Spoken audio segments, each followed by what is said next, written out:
Hello students, आप लोगों का स्वागत है मेरे YouTube channel accounts by doctor Jitendra sir में।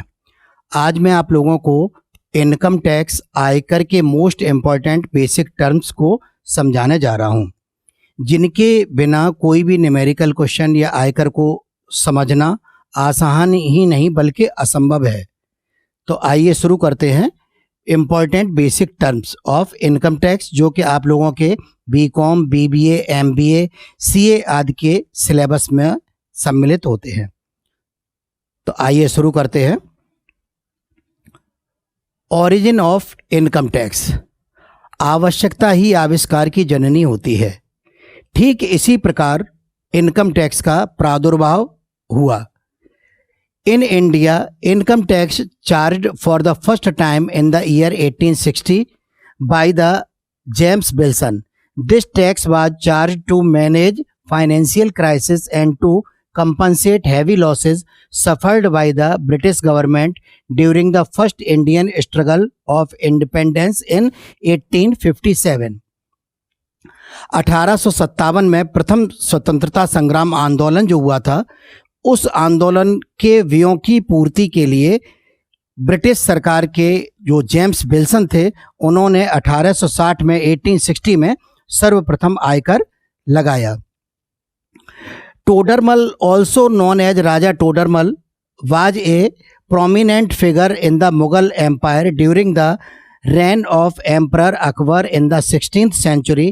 He was a finance minister, economist and revenue administrator renowned for his significant contributions to the Mughal revenue system. Todarmal, जिन्हें कि राजा टोडरमल भी कहा जाता है, 16वीं शताब्दी में अकबर के शासनकाल में उन्होंने एक वित्त मंत्री का पदभार ग्रहण किया और जो कि बहुत अच्छे इकोनॉमिस्ट यानी अर्थशास्त्री थे और आगम प्रशासक थे, यानी कर का संग्रहण करने वाले कुशल प्रशासक थे। और उनका उस शासनकाल में करारोपण की पद्धति में सुधार करने व उस सिस्टम को लागू करने में बहुत महत्वपूर्ण योगदान रहा था। तो इस तरह से अगर देखा जाए तो 1860 में जेम्स विल्सन ने लगाया है और जो भारतीय राजा टोडरमल थे, उन्होंने 16वीं शताब्दी में ही आयकर को लगाया था। नेक्स्ट है हमारा असेसी। असेसी मीन्स होता है करदाता। करदाता जो है वो किसे कहते हैं? According to section 2 subsection 7 of income Tax Act, following are includes in assessee. आयकर अधिनियम की धारा 2 उपधारा 7 के अनुसार एसएससी यानी करदाता में निम्न को शामिल किया जाता है। नंबर 1, द पर्सन हु पे इनकम टैक्स और लाइबल टू पे income tax on the income earned by him in the previous year. ऐसा व्यक्ति जो अपने द्वारा कमाई गई आय पर गत वर्ष में जो उसने आय कमाई है, उस आय पर कर चुका देता है या कर चुकाने के लिए उत्तरदायी है, उसे करदाता कहते हैं। Number 2, the person who is liable to pay any other amount such as interest and penalty along with income tax. ऐसा व्यक्ति जो ब्याज या अर्थदंड आयकर के साथ चुकाने के लिए उत्तरदायी है, उसे भी करदाता कहते हैं। Number 3, every person in respect to whom any proceeding has been taken for the assessment of his income. कोई भी ऐसा व्यक्ति जिस पर करारोपण या कर संबंधी कार्यवाही प्रारंभ कर दी गई है, उसे भी करदाता कहेंगे। नेक्स्ट, डीम्ड एसएससी, माना गया करदाता। नेक्स्ट, एसएससी इन डिफॉल्ट, चूक में करदाता। डीम्ड एसएससी यानी माना गया करदाता किसे कहते हैं? जब कोई व्यक्ति अपनी आय पर न देकर किसी दूसरे व्यक्ति की आय पर कर चुकाने के लिए उत्तरदायी होता है, तो उसे डीम्ड एसएससी या माना गया करदाता कहते हैं।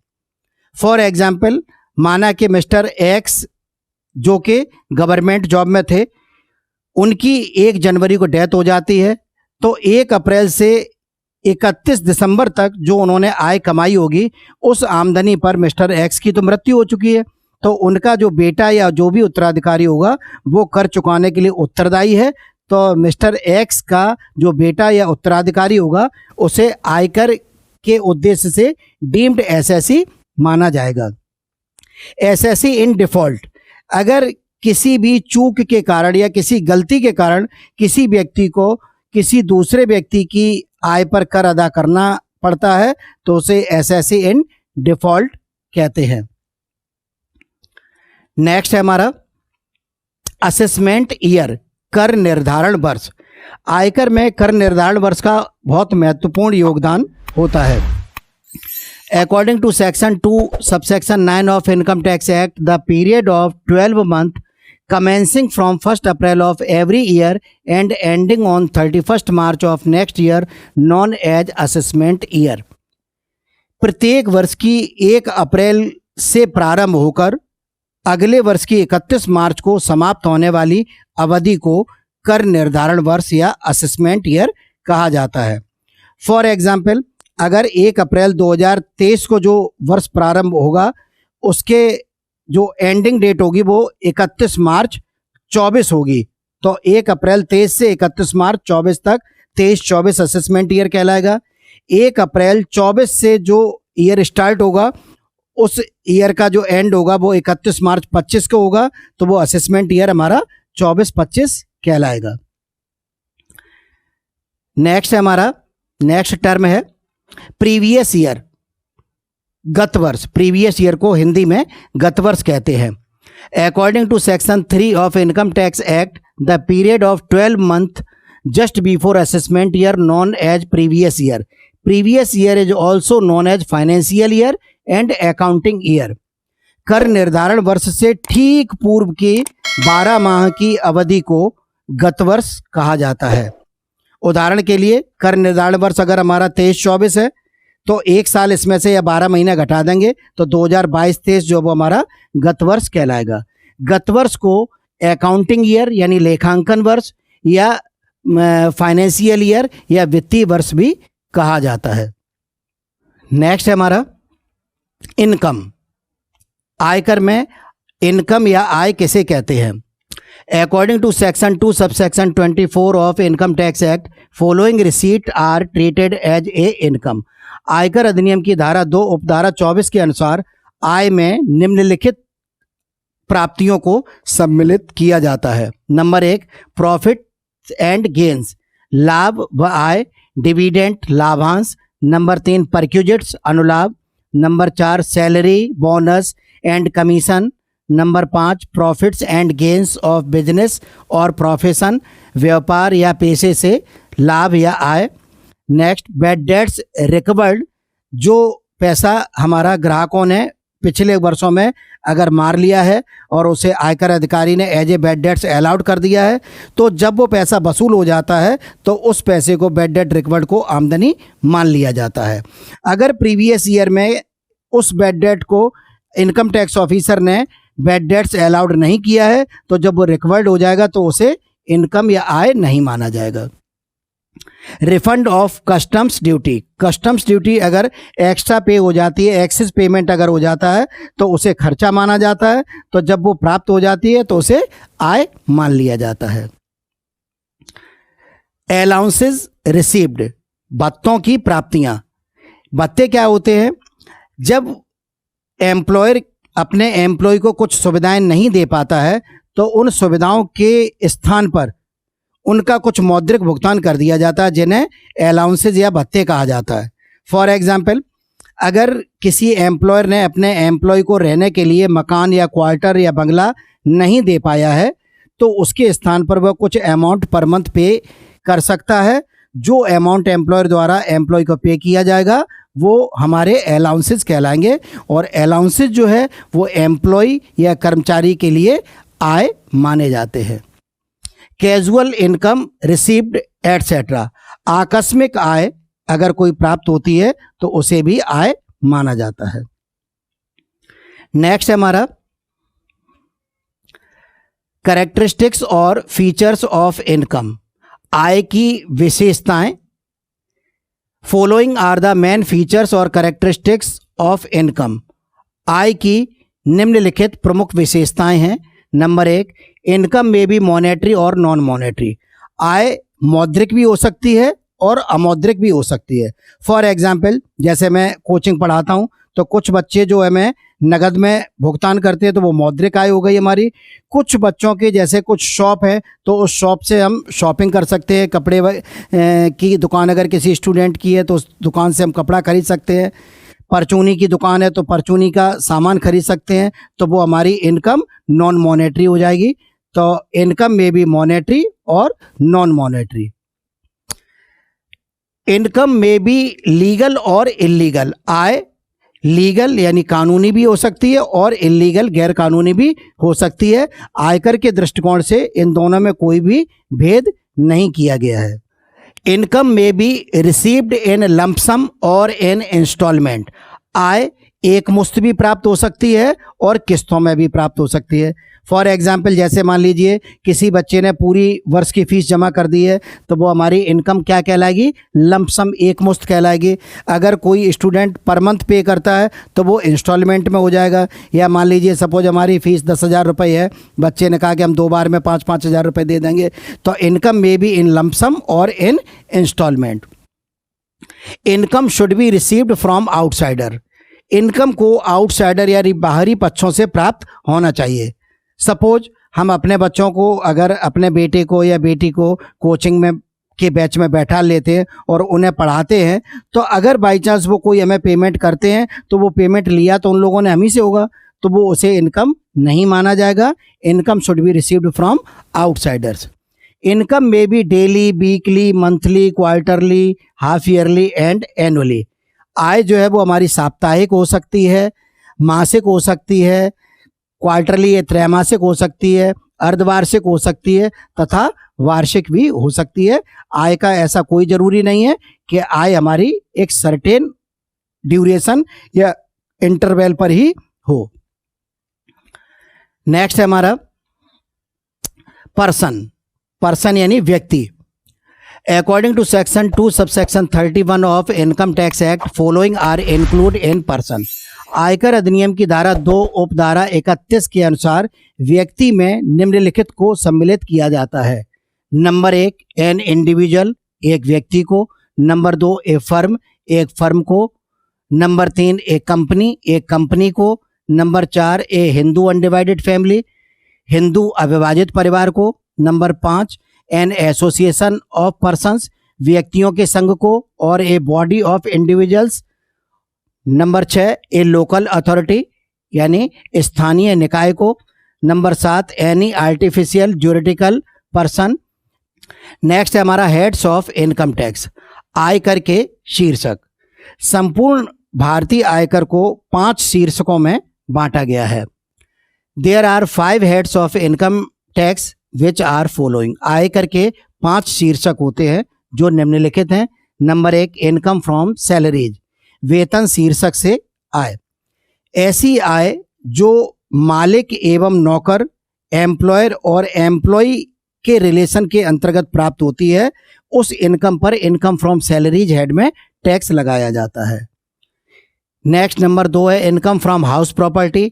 ऐसी आमदनी जो किराएदार एवं मकान मालिक के संबंध के अंतर्गत प्राप्त होती है, उस पर इनकम फ्रॉम हाउस प्रॉपर्टी, मकान संपत्ति से आय शीर्षक में कर लगाया जाता है।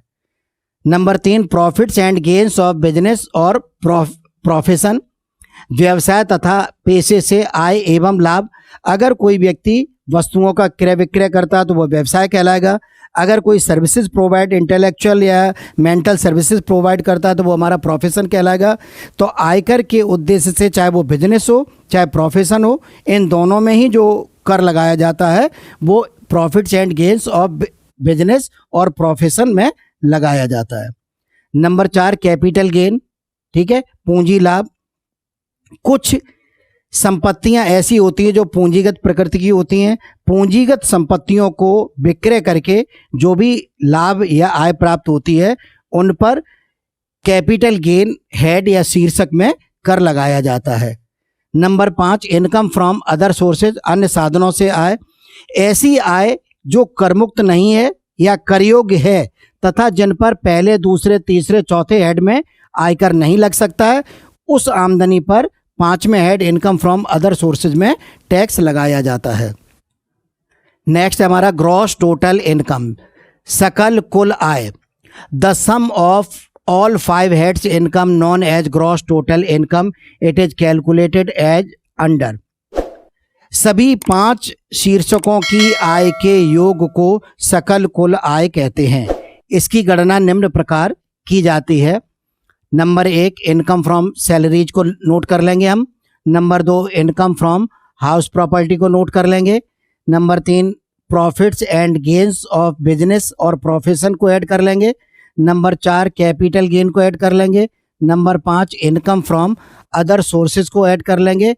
तो इन सभी हेड का जो टोटल होगा, सभी हेड की इनकम का जो टोटल होगा वो हमारा ग्रॉस टोटल इनकम सकल कुल आय कहलाएगी। टोटल इनकम और नेट टैक्सेबल इनकम, कुल आय और शुद्ध कर योग्य आय।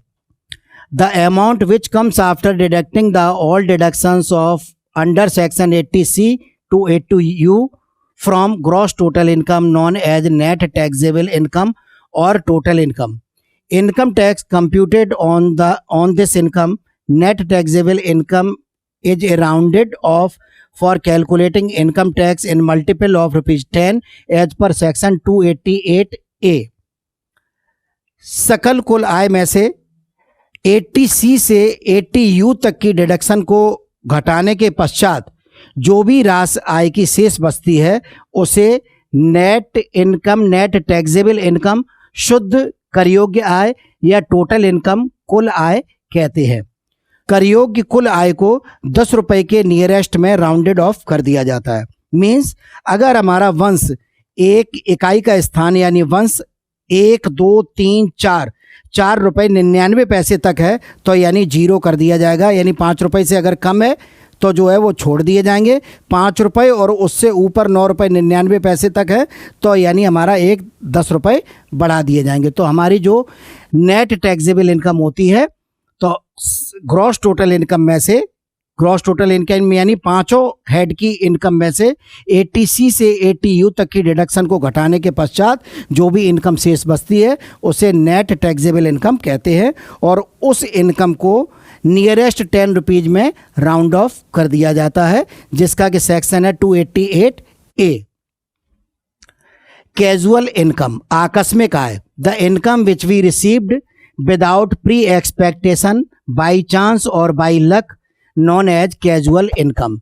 सच एज, ऐसी आमदनी जो बिना किसी पूर्व परिकल्पना के संयोगवश या भाग्यवश प्राप्त हो जाती है उसे कैजुअल इनकम या आकस्मिक आय कहते हैं। जैसे विनिंग फ्रॉम लॉटरीज, लॉटरी से जीत या लॉटरी का खुलना। Number 2 winning from crossword puzzles, betting and gambling, crossword puzzles से जीतना, शर्त जीतना या जुआ खेलना, जुए में जीतना आदि ये कैजुअल इनकम आकस्मिक आय में सम्मिलित होते हैं। विनिंग फ्रॉम हॉर्स रेस, घोड़दौड़ से आय और एनी अदर रेस, अन्य किसी रेस या दौड़ से आय। फाइंडिंग ऑफ एनी मनी और ट्रेजर एटसेट्रा, अगर कहीं पर भाग्यवश या संयोगवश आकस्मिक रूप से कहीं पर कोई धन पड़ा हुआ मिलता है या कोई खजाना पड़ा हुआ मिलता है तो उसे भी आकस्मिक आय में सम्मिलित किया जाता है। आशा है ये वीडियो आप लोगों को पसंद आया होगा। अगर आप लोगों को डिटेल में 11th, 12th, BCom, MCom, BBA, MBA, CA foundation आदि का कोई भी कोर्स चाहिए तो आप लोग download the app from play store for coaching and course for 100% guarantee of success. तो आप लोग प्ले स्टोर से commerce by doctor Jitendra sir इस ऐप को डाउनलोड कर सकते हैं।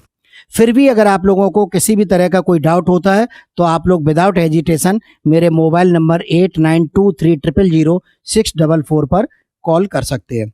अगर आप इस चैनल पर नए हैं तो चैनल को सब्सक्राइब कर लें तथा बेल आइकन को भी प्रेस कर दें, जिससे मैं जो भी वीडियो अपलोड करूं उसका नोटिफिकेशन आप लोगों को तुरंत प्राप्त हो सके। Thanks for watching.